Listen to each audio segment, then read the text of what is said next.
Extra marital relationship കുടുംബജീവിതത്തിൽ എപ്പോഴും പ്രശ്നങ്ങൾ സൃഷ്ടിക്കാറുണ്ട്. ഒരാളോട് ഒരു അടുപ്പം തോന്നുമ്പോൾ ആ ആളിനെ എപ്പോഴും കാണണം, കൂടുതൽ സമയം സംസാരിക്കണം, എപ്പോഴും ഫോണിൽ സംസാരിക്കണം. അപ്പോൾ ഫോണിൽ സംസാരിക്കുമ്പോൾ കൂടുതൽ സമയം സംസാരിക്കുക, ആരുമില്ലാത്തൊരിടത്തേക്ക് മാറിപ്പോയി സംസാരിക്കുക, അതുപോലെ വിളിക്കുന്ന സമയമാകുമ്പോൾ കോള് പ്രതീക്ഷിക്കുക, തിരിച്ച് വിളിക്കണമെന്ന് തോന്നുക, ആ ആളിൻ്റെ ഇഷ്ടങ്ങൾക്കനുസരിച്ച് സന്തോഷങ്ങൾക്കനുസരിച്ചിട്ടുള്ള പ്രവൃത്തികൾ ചെയ്യുക. ഇങ്ങനെയുള്ള ഒരു പ്രവണത നമ്മളിൽ രൂപപ്പെടാറുണ്ട്.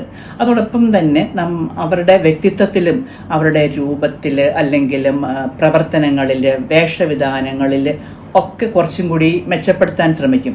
ചിലപ്പോൾ ആ വ്യക്തിയുടെ ഇഷ്ടങ്ങൾക്കനുസരിച്ചിട്ടുള്ള വേഷവിധാനങ്ങൾ പോലും ചെയ്യുവാൻ ഇവർ താല്പര്യം കാണിക്കും.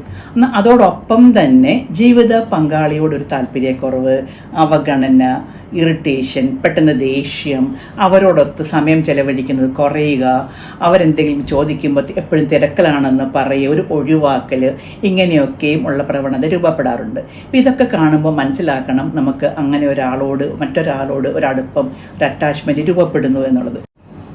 അതുകൊണ്ട് കുടുംബജീവിതം തകർന്നു പോകരുതെന്ന് ആഗ്രഹിക്കുന്നുണ്ടെങ്കിൽ മറ്റു ബന്ധങ്ങളിൽ അടുപ്പം ഒരു അറ്റാച്ച്മെൻറ്റ് ഉണ്ടാകുമ്പോൾ അത് തിരിച്ചറിഞ്ഞ് അങ്ങനെ ഒരു ബന്ധത്തിൽ പെട്ടുപോകാതിരിക്കാൻ ശ്രദ്ധിക്കുക.